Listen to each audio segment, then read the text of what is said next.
On the morning of October 5, 1274, smoke rose from an uninhabited shrine to Hachiman, the god of war, on the remote island of Tsushima.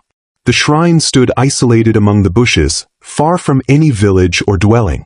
There should have been no fire there. Yet flames consumed the wooden structure as if kindled by invisible hands. So Sukekuni, the deputy governor of Tsushima, received word of the blaze and interpreted it not as misfortune but as warning. A man whose lineage traced back to Emperor Antoku, Sukekuni commanded the loyalty of his subjects through a reputation built on both virtue and valor. When he looked toward the northwestern horizon that same morning, he understood why Hachiman's shrine had burned. Nearly 900 ships dotted the sea, their sails forming a wall between Tsushima and the Korean peninsula. The Mongol Empire, which had already subdued most of the known world, had arrived at Japan's doorstep. This was not the clash of myth. There would be no divine winds on this day, no miraculous salvation.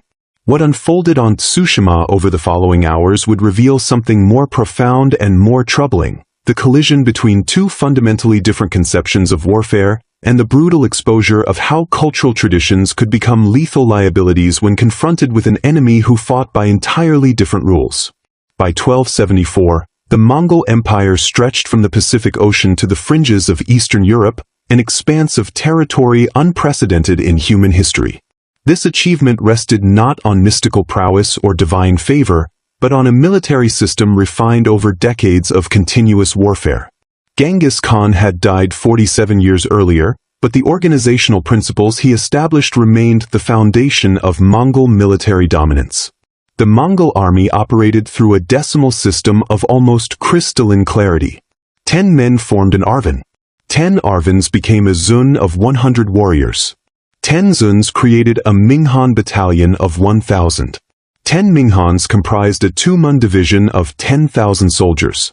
This structure was not merely administrative. It determined everything from supply distribution to tactical movement to the flow of information across vast distances. Each Mongol warrior maintained not one horse but 3 or 4. This seemingly extravagant practice served a precise logistical purpose. By rotating mounts throughout the day, a Mongol force could sustain speeds that would exhaust any cavalry relying on single horses. A tired horse continued with the herd unburdened while its rider transferred to a fresh mount. The animals themselves wore lamellar armor in 5 pieces, plates protecting the forehead, neck, chest, flanks, and hindquarters. The weight of this armor, if made of leather, approached 10 kilograms. Metal variants weighed considerably more. The composite bow represented the pinnacle of steppe archery technology. Constructed from wood, horn, and sinew laminated together, these weapons could propel arrows beyond 200 meters. At 150 to 175 meters, Mongol archers could strike individual targets with reasonable accuracy. Beyond 300 meters, they could deliver massed volleys that fell like lethal rain on densely packed formations. The bow's recurved shape stored tremendous energy when drawn. Its arrows could penetrate armor at ranges where other cavalry forces would still be advancing to contact. But the bow was only one component of Mongol firepower. By 1274, Mongol armies incorporated Chinese military engineers who brought with them knowledge of gunpowder weapons. These devices were not yet cannons in the later European sense. Instead, they functioned as incendiary and explosive projectiles delivered by catapults or hurled by hand. The weapons that would appear at Tsushima were ceramic spheres packed with gunpowder and iron fragments. When these bombs detonated, they produced flame, smoke, and shrapnel. More importantly, they created a psychological effect among enemies who had never encountered such devices. Mongol battlefield tactics emphasized coordination and adaptability. They did not charge headlong into enemy formations. Instead, they maneuvered as units responding to signals conveyed by drums and gongs. A common tactic involved feigned retreat. Mongol cavalry would appear to flee, drawing enemy forces out of defensive positions or breaking their cohesion. Once the pursuit became disordered, the Mongol units would wheel about and envelop their scattered opponents with archery and lance charges. Terror served as a weapon itself. The Mongols cultivated a reputation for absolute ruthlessness towards cities that resisted. When faced with the choice between immediate surrender and prolonged siege, many populations chose capitulation rather than risk the massacres that inevitably followed stubborn defense. This was not sadism for its own sake.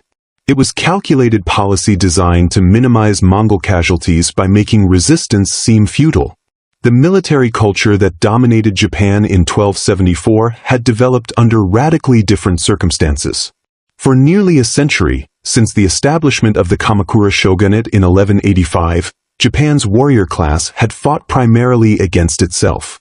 The Genpei War between the Taira and Minamoto clans had established many of the conventions that now govern samurai warfare.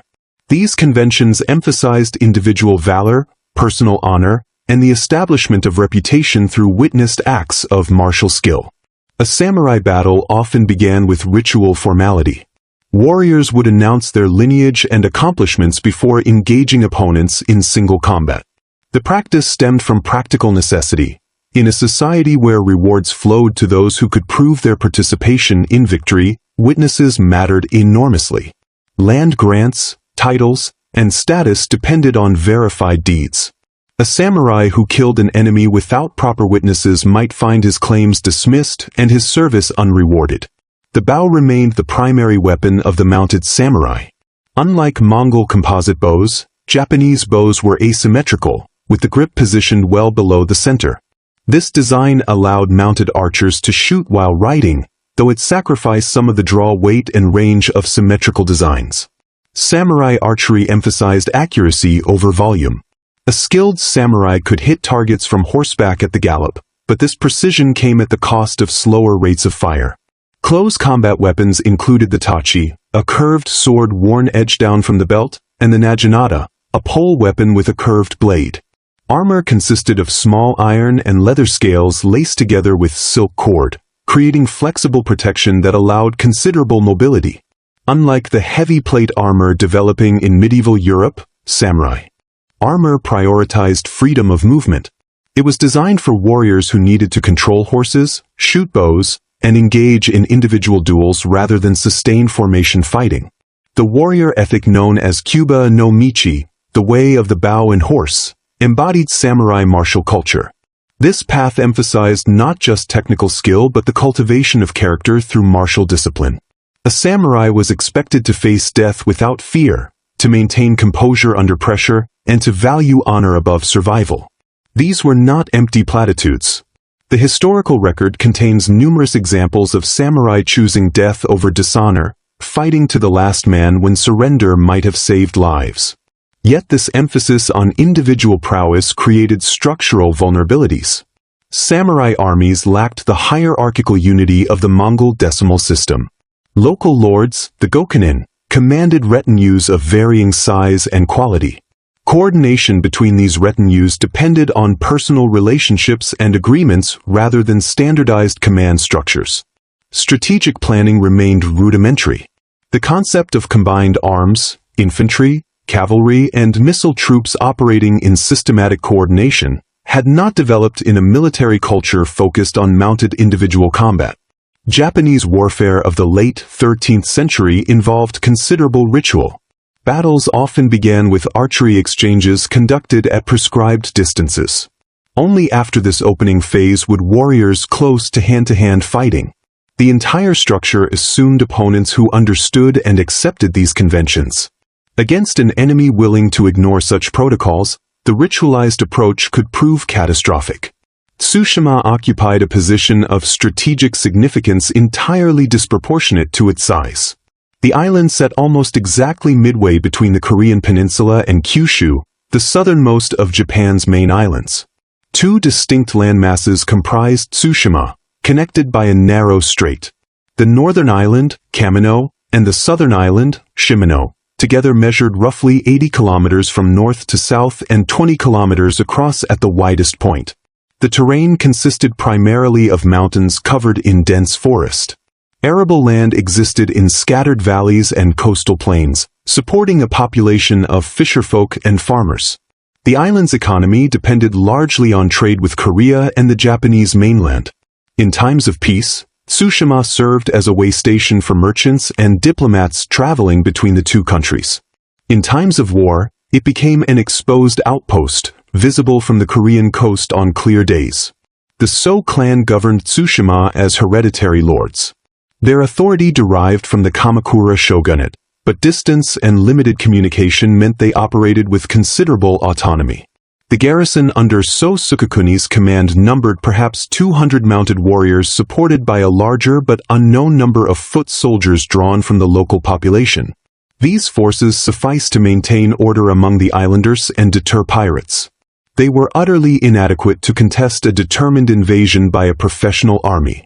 Komoda Beach on the northwestern coast of Shimano offered one of the few suitable landing sites for a large fleet. The beach provided access to relatively level ground leading inland. Other potential landing zones existed in the strait between the two islands and at points on Kamino, but Komoda presented the most obvious target for an invasion force approaching from Korea. The island possessed no fortifications worthy of the name. Unlike later periods when Japanese military architecture would develop sophisticated castle systems, Tsushima in 1274 relied on geography and isolation for defense. The assumption underlying this vulnerability was simple. No foreign power had seriously threatened Japanese territory in living memory. The Mongol diplomatic missions of recent years had been treated with skepticism and even contempt. Now that skepticism would exact its price. The fleet that approached Tsushima on November 4, 1274, carried between 30,000 and 40,000 men. Estimates vary because reliable records of the invasion force's precise composition have not survived. What is certain is that the army consisted primarily of ethnic Chinese and Koreans, with Mongol officers providing command and core units of Mongol cavalry providing shock troops. The Korean kingdom of Goryeo had become a Mongol vassal state in 1259 after decades of resistance. That submission came at tremendous cost. Mongol invasions had devastated Korean territory repeatedly. Cities had been sacked, populations enslaved, and agricultural lands ruined. By forcing Goryeo to contribute ships, sailors, and soldiers to the Japan invasion, Kublai Khan extracted tribute while simultaneously using Korean resources to achieve Mongol strategic objectives. The 800 to 900 ships of the invasion fleet ranged from large transports capable of carrying dozens of horses and hundreds of soldiers to smaller vessels designed for coastal operations. Korean shipwrights had constructed the fleet under Mongol supervision. The construction timeline had been punishingly short, and quality suffered accordingly. Many vessels were built from green timber that had not properly seasoned. This weakness would become apparent later, but for now the fleet appeared formidable enough. 3 commanders shared authority over the expedition. Hoitun, a Mongol general, commanded the Mongol and Chinese forces. Hong Daegu led the Korean contingent. Yupak Hyong served as naval commander. This divided command structure reflected Mongol practice of balancing different ethnic groups against each other to prevent unified resistance. It also introduced friction into decision-making that would prove consequential.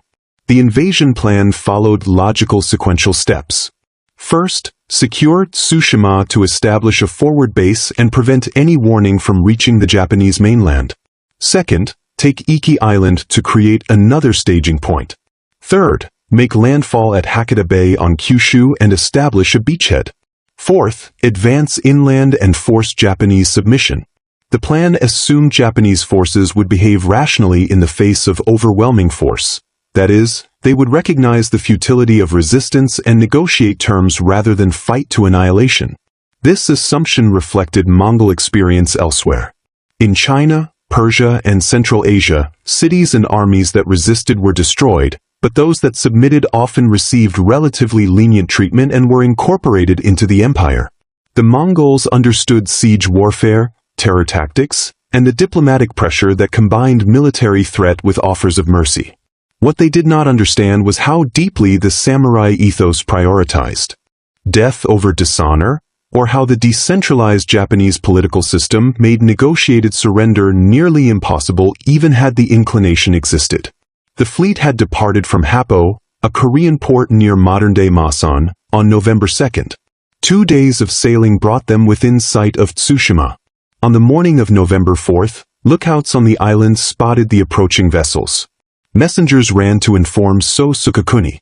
The deputy governor had already been alerted by the fire at Hachiman's shrine. Now he faced the immediate question of how to respond to an invasion force that outnumbered his garrison by perhaps 200 to 1. Japan had received clear indications that a Mongol invasion was imminent. Kublai Khan had sent diplomatic missions in 1266, 1268, and 1271 demanding Japanese submission to Mongol overlordship. The letters carried by these envoys combined threats with promises of trade and cultural exchange. They were couched in the language of Chinese imperial diplomacy, addressing the Japanese as if they were tributaries who had forgotten their proper place. The Kamakura shogunate, headed by Regent Hojo Tokimune, had treated these missions with varying degrees of hostility. Some envoys were sent home without reply. Others were detained or threatened. The Japanese response reflected both cultural arrogance and strategic calculation. Japan viewed itself as the land of the gods, protected by divine favor. The very idea of submitting to foreign rule was not merely politically unacceptable but spiritually offensive. Yet the shogunate recognized the threat seriously enough to order defensive preparations.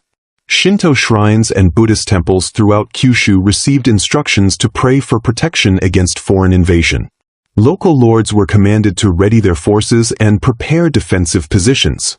These orders went out years before the actual invasion, demonstrating that Japanese leadership understood the danger even if they underestimated its scale. The problem was that defensive preparations required resources and sustained effort. Maintaining armies on alert status drained treasuries. Building fortifications demanded labor and materials. As months passed without attack, the sense of urgency diminished. By the time the Mongol fleet actually appeared off Tsushima, Japanese defenses existed largely on paper rather than in stone and timber. Intelligence about Mongol military capabilities remained fragmentary and unreliable. Japanese understanding of Mongol warfare derived mostly from second-hand accounts and rumors. The explosive bombs, the massed cavalry tactics, the sophisticated siege equipment, all of these would come as unwelcome surprises to defenders who had prepared to fight an enemy they imagined rather than the enemy that actually existed. Tsushima received no reinforcements before the invasion. The island's isolation meant that any warning of the fleet's approach would take days to reach Kyushu, and any relief force would require additional days to assemble and sail. So Sukekuni and his garrison stood alone. They knew this. The question was how to respond to hopeless odds. Dawn on November 5 revealed the Mongol fleet anchored in Komoda Bay. So Sukekuni led 80 mounted samurai to the beach. This number represented perhaps half his total mounted forces. The other half presumably remained dispersed across the island to guard other potential landing sites and maintain order among the civilian population. Bringing even 80 warriors to a single point required concentrating forces that normally operated independently. The samurai formation that took position near Komoda Beach followed conventional deployment. Mounted warriors arranged themselves in a loose line, maintaining enough distance between riders to allow freedom of movement. Bows remained the primary weapon at this stage. The samurai would have carried quivers holding perhaps 20 arrows each. Their armor, while providing reasonable protection against arrows and sword cuts, added weight that their horses had to carry. Unlike Mongol cavalry that could rotate to fresh mounts, the Japanese horses would tire as the day progressed. The Mongol landing began at 2 in the morning of November 5. Boats ferried soldiers from the ships to the beach in darkness. By dawn, a substantial force had assembled on shore. The exact size is unknown, but certainly numbered in the thousands. The Mongols deployed in their standard formation, archers in the forward ranks, cavalry units on the flanks, command elements positioned on elevated ground where signals could be seen. When the two forces sighted each other across the beach, a critical moment arrived. This was where samurai protocol called for certain rituals. A warrior would ride forward to announce his name, lineage, and previous accomplishments. He would then challenge an opponent to individual combat. Honor demanded that enemies respect this protocol. The ritual served multiple purposes beyond mere formality. It allowed warriors to establish witnesses to their deeds, demonstrated courage, and provided a framework for determining individual status within the aftermath of battle. The Mongols did not share this framework. When the first samurai rode forward to make his formal challenge, the Mongol response came as a hail of arrows. Not a single arrow from a single opponent engaging in ritual exchange, but scores of arrows from multiple archers firing in coordinated volleys. The samurai fell without ever crossing weapons with an individual enemy. This opening exchange established the pattern that would define the battle. The Japanese expected a certain kind of warfare. The Mongols delivered something entirely different. Each subsequent attempt to engage according to samurai convention met the same fate: massed archery that transformed individual challenges into collective slaughter. The military doctrine clash went deeper than just archery tactics. Samurai warriors were trained to identify and engage worthy opponents. A samurai sought to test himself against another samurai of roughly equal status. Killing large numbers of common soldiers brought no particular honor. What mattered was defeating recognized warriors in combat that others could witness and verify. Mongol doctrine recognized no such distinctions. The objective was to kill enemies in the most efficient manner possible while minimizing friendly casualties. If massed archery could accomplish this without hand-to-hand fighting, so much the better. Mongols did not fight for personal honor or individual reputation. They fought as coordinated units following orders conveyed by drum and gong signals that could be heard across the battlefield even through the noise of combat. The Japanese archers, skilled as individuals, could not match the Mongol rate of fire. A Mongol archer might loose 10 arrows in the time a samurai released 5. Multiply this across hundreds of archers firing in organized volleys, and the mathematical advantage became overwhelming. The samurai took casualties they could not replace while inflicting far fewer losses on an enemy that possessed reserves. The composite bow's superior range compounded the problem. Mongol archers could strike targets at distances where Japanese return fire fell short. This meant zones of terrain where Mongols could shoot with impunity while samurai could not effectively respond. Any advance to close the distance required riding through this kill zone under constant archery that felled men and horses. When individual samurai did manage to close to melee range, they often found themselves surrounded. Mongol cavalry moved in coordinated groups. When a Japanese warrior penetrated the Mongol line to engage an opponent, nearby Mongol units would converge and attack from multiple directions simultaneously. A samurai trained for single combat against a single opponent faced 2, 3, or 4 enemies striking from different angles. Even superior individual skill could not overcome such numerical and positional disadvantages. The terrain itself provided little advantage to the defenders. Komoda Beach offered open ground suitable for cavalry maneuver. The forested hills inland might have favored defense, but reaching those positions required surviving the beach fighting first. Moreover, Mongol forces landing at multiple points along the coast could outflank any position established in the interior. The sources describe weapons that caused light and fire and emitted thousands of iron fragments. These were the hand-thrown bombs and catapult-launched explosive devices that Mongol armies had adopted from Chinese military technology. A ceramic or iron sphere filled with gunpowder and packed with scrap metal would be ignited and hurled into enemy formations. The explosion produced a flash of light, a loud concussion, and a spray of shrapnel. The psychological effect of these weapons exceeded their material damage. Samurai had never encountered anything similar. The flash and blast created momentary disorientation among tightly grouped warriors and terrified horses unfamiliar with such sounds and flames. Even when the actual casualties were limited, the disruption broke up Japanese formations and created openings for Mongol cavalry charges. Modern archaeology has confirmed the use of these weapons. Underwater excavations off Takashima recovered intact bombshells from the later 1281 invasion. X-ray analysis revealed they contained gunpowder residue and iron fragments. The devices measured roughly 20 centimeters in diameter with a fuse hole. They were not sophisticated weapons by later standards, but against an enemy with no prior experience of gunpowder, they served their purpose. The bombs also served a practical function beyond their immediate effect. They marked the Mongol forces as possessing superior technology derived from conquered civilizations. This implied that resistance was futile, that the Mongols could not be defeated because they wielded weapons beyond Japanese capacity to counter. Whether this demoralization actually occurred among the Tsushima defenders is impossible to verify, but the psychological warfare dimension was certainly intentional. Contemporary sources describe the battle at Komoda Beach as brief and one-sided. So Sukekuni and his 80 samurai fought with the courage expected of warriors facing certain death. They did not flee. They did not surrender. They continued fighting until they were all killed.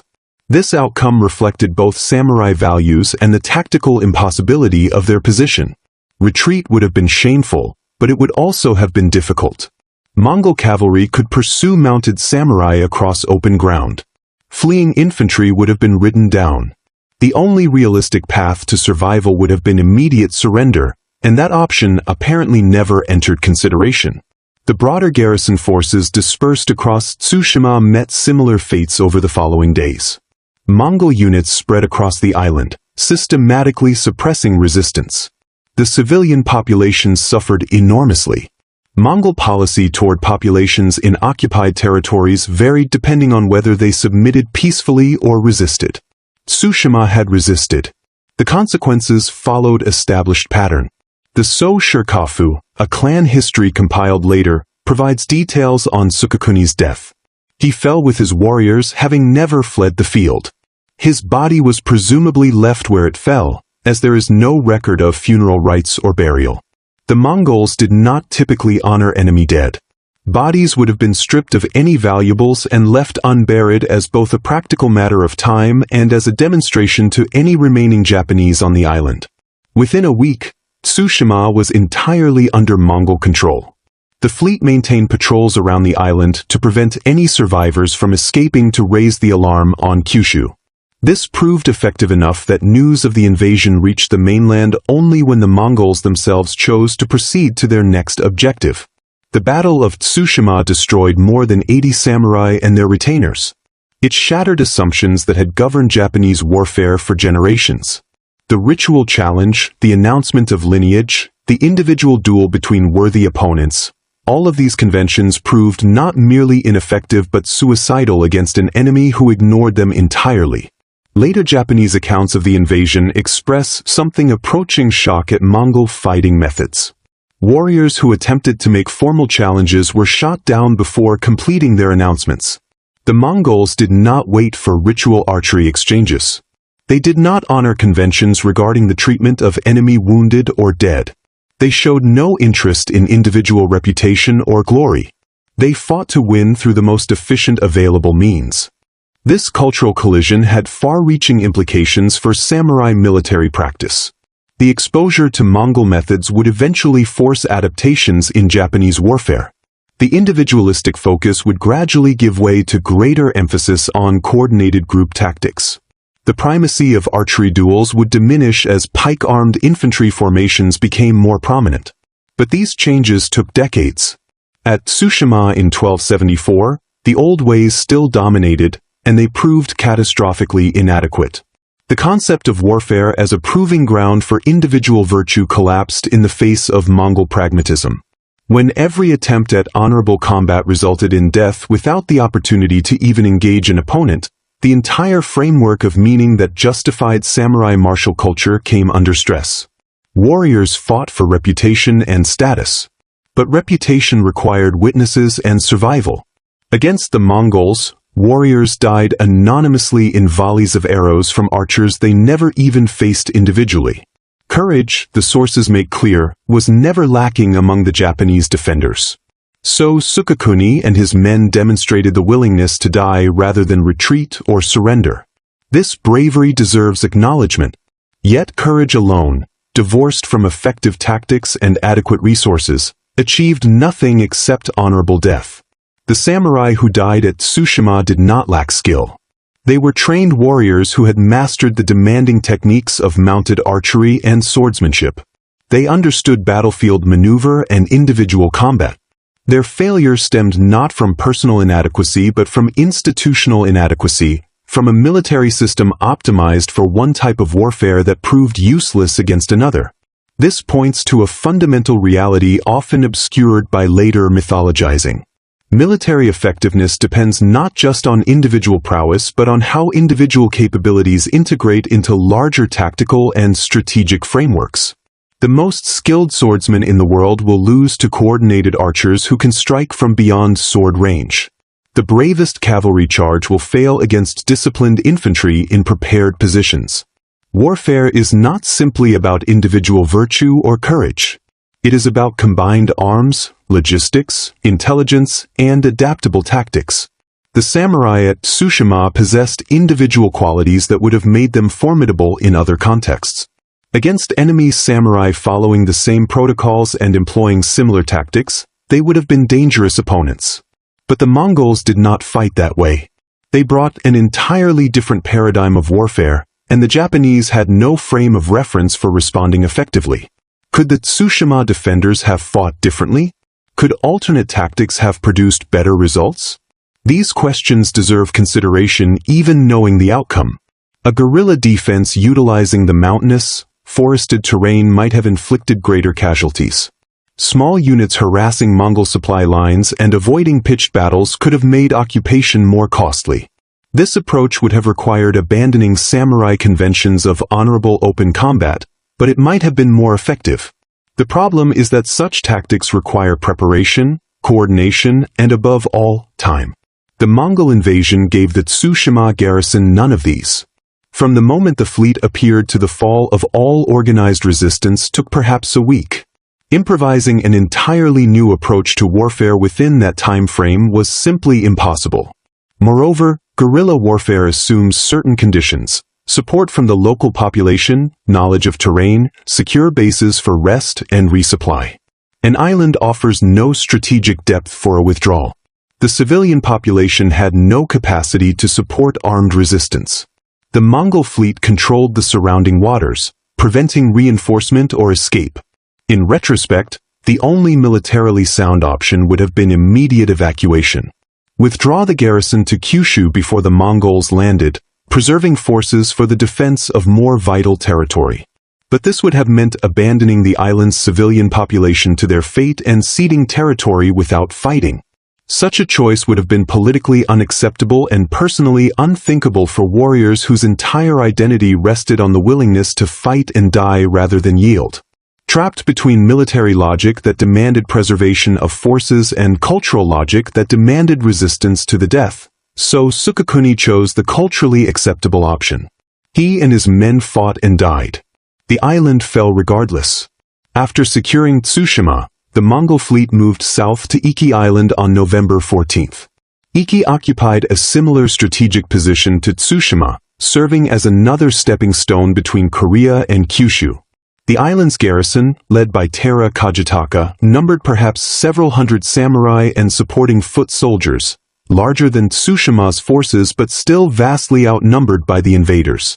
Kajitaka led a mounted force out to contest the Mongol landing. The encounter followed the pattern established at Tsushima. Samurai attempts to engage in individual combat met coordinated archery and bomb attacks. Throughout the day, Japanese forces tried repeatedly to break through the Mongol positions. Each attempt ended in retreat with heavy casualties. By nightfall, the surviving defenders had withdrawn to Heinetsum Castle, a fortification on elevated ground in the island's interior. The position offered some defensive advantages: walls to shelter behind, elevated sight lines for archery, and restricted approaches that might negate Mongol cavalry superiority. But the castle had never been designed to withstand a siege by a professional army equipped with sophisticated siege equipment. The Mongols surrounded the castle and began systematic bombardment with catapults. Fire arrows set wooden structures ablaze. Explosive projectiles breached defensive walls. Under a continuous assault, the defenders' position deteriorated rapidly. Sleep became impossible. Food and water supplies dwindled. No reinforcements appeared from the mainland. One samurai managed to escape the siege, possibly by climbing down the seaward cliffs under cover of darkness and reaching a boat. He sailed to Kyushu and delivered warning of the invasion. This intelligence came too late to affect the outcome on Iki, but at least ended the information vacuum on the mainland. Japanese forces in Kyushu now knew the Mongols had landed and could prepare defensive positions.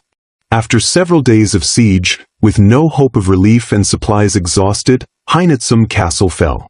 The sources disagree on details of the final assault, but the outcome is clear. The garrison fought to the last and was annihilated. Taira Kajitaka died with his men. The civilian population of Iki suffered the same fate as Tsushima's people. On November 19, 1274, 15 days after landing at Tsushima, the Mongol fleet entered Hakata Bay. The bay offered an excellent natural harbor with direct access to the Dazaifu administrative center, heart of Kyushu's government. Taking Dazaifu would effectively decapitate Japanese regional authority and open the interior to invasion. Japanese forces had gathered to contest the landing. Estimates of their numbers vary wildly in both contemporary and modern sources. The most reliable assessments suggest perhaps 4,000 to 6,000 mounted samurai supported by larger numbers of foot soldiers.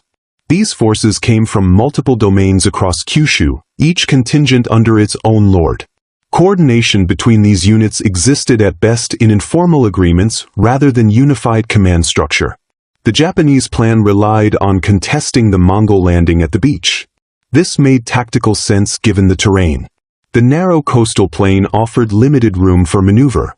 If Japanese forces could prevent the establishment of a beachhead, the invasion would stall. The Mongol fleet would either have to find another landing site or withdraw. The plan failed. The Mongol landing proceeded despite Japanese resistance. This reflected both the weight of Mongol numbers and continued Japanese difficulty adapting to Mongol tactics. Samurai units attempting to drive invaders back into the sea found themselves under devastating archery. Mongol cavalry, once ashore in sufficient numbers, formed disciplined formations that could not be broken by individual challenges or uncoordinated charges. The battle spread inland from the beach. Japanese forces contested every position but were gradually pushed back. The sources describe confusion on the Japanese side as units became separated and lost contact with each other. The decentralized command structure meant no single authority could redirect forces to meet emerging threats or execute coordinated maneuvers. Mongol coordination, by contrast, appears to have functioned effectively. Units responded to drum and gong signals that could be heard across the battlefield. When Japanese forces concentrated against one Mongol unit, nearby units would converge to support. This created local superiority of numbers even in battles where overall Japanese forces may have been more numerous. The explosive bombs again proved effective. Japanese horses, never trained to tolerate such sounds and flashes, panicked when bombs detonated nearby. Cavalry charges dissolved into confusion as riders struggled to control terrified mounts. The psychological effect on warriors who had never encountered such weapons cannot be overstated. The combination of the unfamiliar and the deadly created stress that wore down even veteran warriors. By day's end, Japanese forces had been pushed several kilometers inland from the landing beaches. The Mongols had established a secure beachhead and were bringing additional forces ashore. Casualties on both sides were significant, but the Japanese had suffered disproportionately. Each samurai killed or severely wounded represented an irreplaceable loss, while the Mongols possessed substantial reserves still aboard their ships. Then, after 18 days on Japanese soil and despite having established a viable beachhead at Hakata Bay, the Mongol invasion force withdrew. On the night of November 20th, the fleet departed Japanese waters and sailed back toward Korea. This withdrawal has puzzled historians for centuries. The Mongols had won every engagement. They held territory and possessed sufficient forces to advance deeper into Kyushu. Why retreat? Multiple factors likely contributed. The Mongol general Lu Fuxiang had been killed by a Japanese arrow during the fighting. His death created a leadership vacuum at a critical moment. The remaining commanders may have disagreed about whether to continue the advance or consolidate their position. The divided command structure that had worked well enough during the initial landings could have proven problematic when making strategic decisions under pressure. Supply problems certainly existed. The hastily built fleet had been at sea for nearly 3 weeks. Food and water for 40,000 men and several thousand horses would have been running low. The Mongols had not established secure supply lines back to Korea. Continuing the campaign would require living off the land in hostile territory while Japanese forces, now fully alerted, assembled from across the country. Weather may have played a role. November is typhoon season in the region, though the evidence for a major storm during the 1274 withdrawal is ambiguous. Later Japanese sources would claim that divine winds had driven the Mongols away, but contemporary accounts are less clear. Some modern historians suggest the withdrawal was planned all along, that the 1274 expedition was primarily a reconnaissance in force rather than a genuine conquest attempt. This theory has merit. The invasion force, while substantial, was smaller than later Mongol invasions of other territories. Kublai Khan had just completed the conquest of Song China and possessed vastly greater resources than he committed to the Japan invasion. A probing attack to test Japanese defenses and gather intelligence about Japanese military capabilities would explain the relatively limited